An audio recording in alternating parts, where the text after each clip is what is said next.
दानियेल 5 का 18 से लेकर 30 में लिखा है, हे राजा, परम प्रधान परमेश्वर ने तेरे पिता नबूकदनेस्सर को राज, बड़ाई, प्रतिष्ठा और प्रताप दिया था, और उस बढ़ाई के कारण जो उसने उसको दी थी, देश देश और जाते थे कि सब लोग और भिन्न भिन्न भाषा बोलने वाले उसके सामने कांपते और थरथराते थे। जिसे वह चाहता था उसको वह घात करता था, और जिसे वह चाहता था उसको वह जीवित रखता था। जिसे वह चाहता था वह उसको ऊंचा पद देता था, और जिसे वह चाहता था उसको वह गिरा देता था।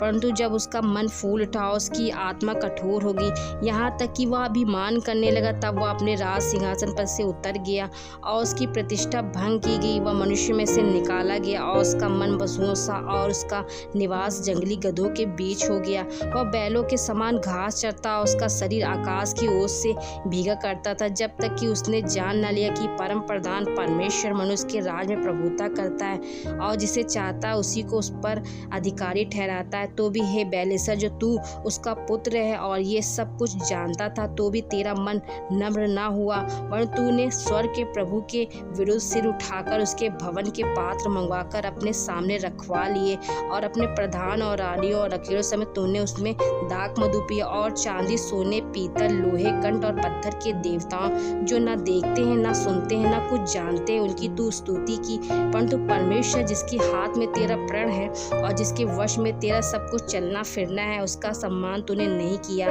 तभी ये हाथ का एक भाग उसी की ओर से प्रकट किया गया, और ये वे शब्द लिखे गए हैं। जो शब्द लिखे गए वे ये हैं, मने मने, तकेल और उपसीन। इस लेख का ये अर्थ है, मने अर्थात परमेश्वर ने तेरे राज के दिन गिराकर उसका अंत कर दिया है। तकेल अर्थात तू मानो तराजू में तौला गया और हल्का पाया गया। परेस अर्थात तेरा राज्य बंटकर मंदियों और फरासियों में को दिया गया। तब बेलशस्सर ने आज्ञा दी और दानियेल को बैज रंग का वस्त्र और उसके गले में सोने की कंठमाला पहनाई गई, और ढिंढोरियों ने उसके विषय में पुकारा कि राज में तीसरा दानियेल ही प्रभुता करेगा।